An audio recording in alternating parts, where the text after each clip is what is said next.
जब आप चुनाव लड़े तो मुद्दे क्या थे आपके पास?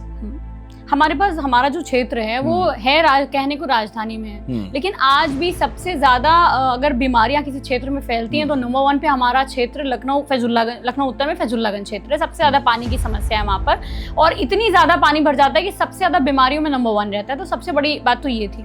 दूसरी बात ये कि हमारे क्षेत्र में अच्छे स्कूल्स नहीं हैं, और अगर देखा जाए मेडिकल फैसिलिटीज के हिसाब से भी देखा जाए तो CSC नहीं थे, जो दिए भी गए 1-2 वो बंद पड़े हैं, कोई काम नहीं। तो हमारे यहाँ तो सबसे बेसिक राजधानी में रहने के बाद भी हमारे क्षेत्र के लोग आज भी गंदा पानी पी रहे हैं। तमाम जगह गंदे पानी का इशू है, सड़कें नहीं हैं, सीवर नहीं है, लाइट्स नहीं, तो इतने सारे इश्यूज हैं। हमारा क्षेत्र अगर आप कभी आपको मौका मिले तो जरूर जाइएगा।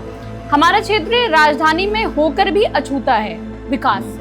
तो उन विकास के मुद्दों पर कहीं ना कहीं हम लोगों को लगता है कि हम लोगों ने चुनाव लड़ा और हमारे क्षेत्र में आदरणीय अखिलेश यादव जी ने अभिनव मॉडल स्कूल दिया था, एग्जाम्पल दिया था कि सरकारी स्कूल कैसे हम अच्छे बना सकते हैं और कैसे होने चाहिए। तो उसका एक एग्जाम्पल हमारे जानकीपुरम क्षेत्र में दिया गया था। हमारा मुद्दा था और हमारे मैनिफेस्टो में भी था कि अगर हम चुनाव जीत के आते हैं और हमारी सरकार बनती है तो ऐसे स्कूल हम और भी वार्ड्स में खोलेंगे ताकि बच्चे ज़्यादा से ज़्यादा अच्छे स्कूल्स में पढ़ सकें और कम पैसों पे पढ़ सकें। देखिए, अगर आप क्षेत्र में जा रहे हैं तो आपको उन मुद्दों पर बात करनी पड़ेगी जो उनके कंसर्न के मुद्दे हैं। वो जो ओवरऑल पॉलिटिक्स चलती है वो तो देश प्रदेश में चलती ही है, बट विधानसभा के अपने अलग मुद्दे हैं कि उनके घर के बाहर की सड़क नहीं बनी, वो मुद्दा है। नाली है, गंदा पानी। सोचिए, हम लोग अभी तो कुछ दिन पहले गए थे हमारे क्षेत्र में अलीगंज में फतेहपुर गाँव है, वहाँ पर सीवर और पानी सीवर का पानी नलों में आ रहा था और तमाम लोग बीमार हुए। तो ये इश्यूज हैं। आज हमारे क्षेत्र में एक मंदिर की दीवार गिर गई है, 3 महीने का बच्चा दब गया उसमें। तो ये इश्यूज अलग हैं हमारे यहाँ। अगर अभी कुछ दिन पहले हमारे ठाकुरगंज क्षेत्र में एक अमरनाथ एक लोधी समाज के व्यक्ति थे और वो जा रहे थे बच्ची का एडमिशन कराने और नाले पे पत्थर नहीं पड़ा था, उसी नाले में उनकी डूब के मौत हो गई। और आपको पता है कोई प्रशासन का व्यक्ति वहाँ नहीं पहुँचा। हम लोग वहाँ पर संघर्ष करते रहे कि अरे इनको बचाइए, इनकी जान बचाइए। वो डेड बॉडी कहाँ चली गई नहीं पता चला। लोकल लोगों ने उस बॉडी को ढूंढा, हम लोग फ़ोन करते रहे और कोई नहीं पहुँचा। तो इसकी आप गारंटी देती हैं जब आप जीतोगे, 2027 लड़ोगे, मान लेते हैं आप जीत जाते हैं, 27 में सरकार आएगी नहीं आएगी अलग विषय है।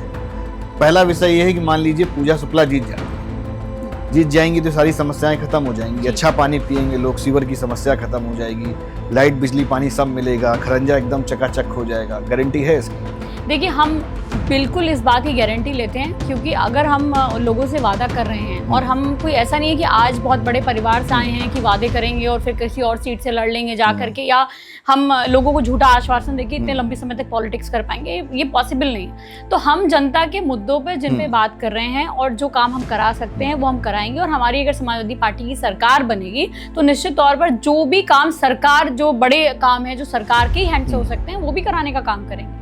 और आप डेफिनेटली देखिएगा कि एक उत्तर प्रदेश में 403 विधानसभाओं में लखनऊ उत्तर एक मॉडल बनेगी, मॉडल विधानसभा। आपकी प्लानिंग है इसको बनाने की? हाँ, बिल्कुल है। लेकिन बात हुई अखिलेश जी से कि आपने सिर्फ कभी भी विकास के किसी काम को नहीं रोकते हैं, और उन्होंने सबसे ज्यादा काम हमारे क्षेत्र में किया। हमारे क्षेत्र में अगर आप घंटाघर की तरफ चले जाइए तो सबसे ज्यादा विकास जो काम हुआ वो समाजवादी पार्टी की सरकार में हुआ। जो पुल बने वो समाजवादी पार्टी की सरकार में बने, जो ITI बना वो समाजवादी पार्टी की सरकार में बना, जो हॉस्पिटल का प्रस्ताव गया समाजवादी पार्टी की सरकार में गया, अभिनव मॉडल स्कूल समाजवादी पार्टी की सरकार में बना, ट्रांसफार्मर समाजवादी पार्टी की सरकार में। तो मतलब समाजवादी पार्टी ने तो काम किया ही है। जो 10 साल गैप हुआ है, जो नुकसान हुआ है, उसकी भरपाई हम लोग करेंगे 27 में। भाई, नीरज वोरा साहब कैसी चला रहे हैं अपनी जो है विधायकी? देखिए, वो उनको सेटिस्फाइड हैं आप? नहीं, मैं देखिए, अगर मैं बोलूँगी तो आपको लगेगा कि मैं अपोनेंट हूँ तो मैं बोलूँगी। 2 बातें हैं। पिछले चुनाव में उन्होंने कहा था कि अभी इंटर्नशिप कर रहे हैं हम, तो मैं समझती हूँ कि अब उनकी एज 62+ हो चुकी, तो उनके रिटायरमेंट का समय है। और एक अच्छा व्यक्ति वही होता है जो समय के साथ रिटायरमेंट ले पॉलिटिक्स से।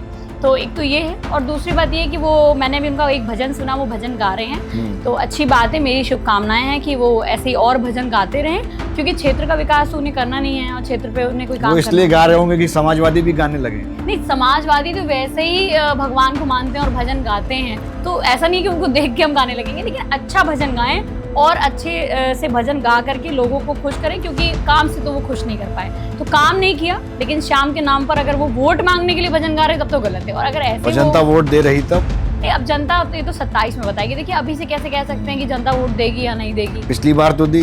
नहीं, पिछली बार तो बहुत सारे समीकरण रहे, बहुत सारी चीजें रही और मैं उनसे नहीं करीब जाना 33-34 हजार वोटों का एक अंतर मैं रहा। कह रही हूँ कि आप किसी भी पब्लिक के व्यक्ति से पूछिए जाकर के कि 2022 के चुनाव में क्या हुआ। मैं नहीं कह रही, जनता बता देगी क्या हुआ, क्यों हुआ? काउंटिंग रुकी, क्यों बहुत देर तक की ड्रामा हुआ, क्या चला अंदर, कितने % चार्ज मशीनें निकली, किस तरह से हम लोगों के चुनाव को खराब किया गया, क्या कितने देर तक काउंटिंग को दिखाया नहीं गया, कितने दिन बाद हमारा अपलोड हुआ रिजल्ट, ये सब कुछ बता देगी जनता। और पहले ऐसे विधायक हैं जिनको जीतने के बाद सफाई देनी पड़ेगी, वो जीते।